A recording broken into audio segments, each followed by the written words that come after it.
вместе мы сила.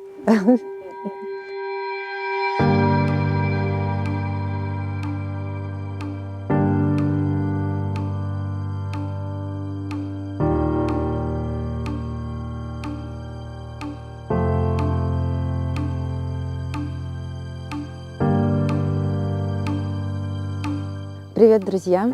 Меня зовут Наталья, и я записываю это видеообращение, потому что мне нужна ваша помощь и поддержка в том деле, которым я сейчас занимаюсь. Начать хочу с самого главного, это с цели.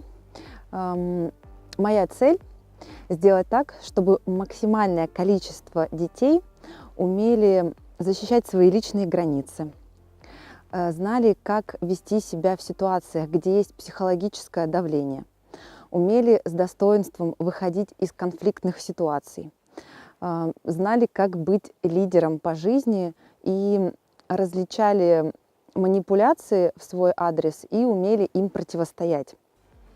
И если вы прямо сейчас вспомните себя ребенком, то наверняка вы вспомните такие ситуации в жизни, когда вам говорили что-то неприятное, условно провоцировали вас. И это могли быть ваши сверстники, какие-то ребята в школе, это могли быть и ваши родители, бабушки, дедушки, это могли быть и просто незнакомые люди в каких-то общественных местах. Что вы тогда в тот момент чувствовали, вспомните. Наверняка кто-то из вас мог просто закрыться, в этот момент. Кто-то мог сделать какие-то неправильные выводы о себе. Например, что я какой-то не такой, я какой-то плохой, со мной что-то не так, я чего-то недостоин. А возможно, вы уже прямо сейчас родители, и у вас есть детки.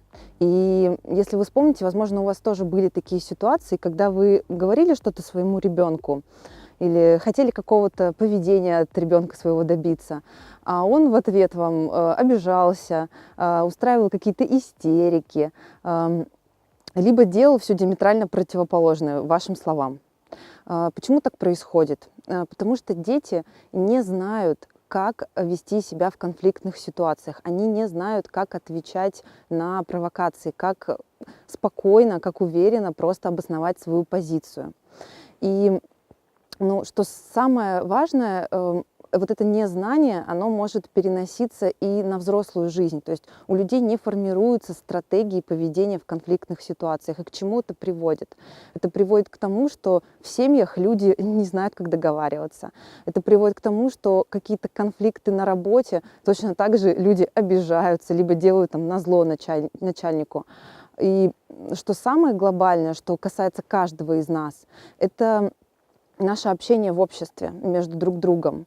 Это почему происходят сейчас войны или какие-то конфликты с насилием и прочим, потому что люди не знают, как договариваться. А на самом деле это достаточно простые знания, простые навыки, если им обучаться.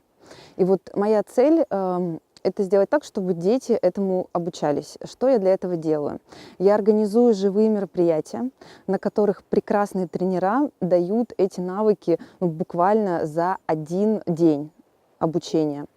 Второе, что я делаю, это мы записываем видеотренинг. То есть на этих живых мероприятиях мы делаем видеосъемку, на основе которой в течение этого года мы выпустим видеотренинг, который будет распространяться через интернет и будет доступен по всему миру любому мальчишке и девчонке, которые заинтересуются этой темой.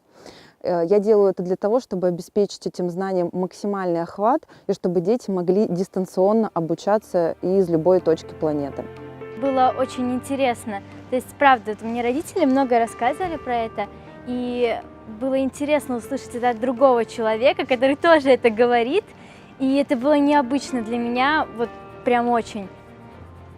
Ты веришь, не только родителям как-то, говорят, их так все время, у них много что они говорят, а когда другой человек, ты как бы понимаешь, что родители же тоже, они знают. И зачем я обращаюсь к вам? Я обращаюсь к вам, потому что мне сейчас важны ресурсы. Потому что, как вы наверняка понимаете, для того, чтобы организовать живой тренинг, важно обеспечить отапливаемое, комфортное помещение. Для того, чтобы на этот тренинг пришли дети, их нужно привезти на каком-то автобусе либо транспорте, это тоже расходы. Их важно покормить, важно привезти туда тренеров, важно закупить съемочное оборудование, флешки, жесткие диски для того, чтобы проводить съемку. Это все ресурсы. И по моей идее, для детей эти знания должны быть бесплатными, потому что это как аптечка скорой помощи, она должна быть доступна. При этом родители могут вкладываться в это, и я считаю, что это долг на самом деле взрослого человека сделать так, чтобы эти знания были детям, подрастающему поколению доступными. Поэтому я призываю вас проинвестировать в мою деятельность, в организацию живых тренингов и в организацию видеосъемки.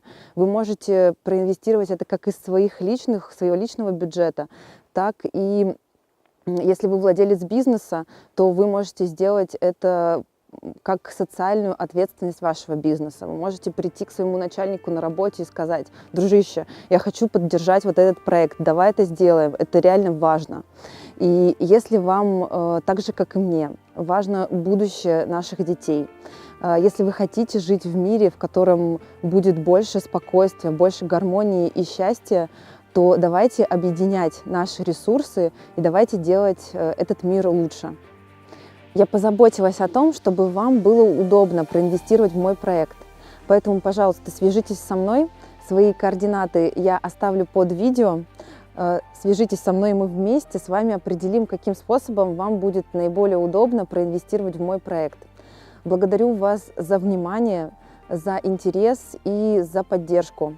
Потому что даже то, что вы уже смотрите это видео, это уже значит, что вам не все равно, вам есть дело до детей, до их будущего и до будущего нашей планеты. Я уверена, что вместе мы сможем больше.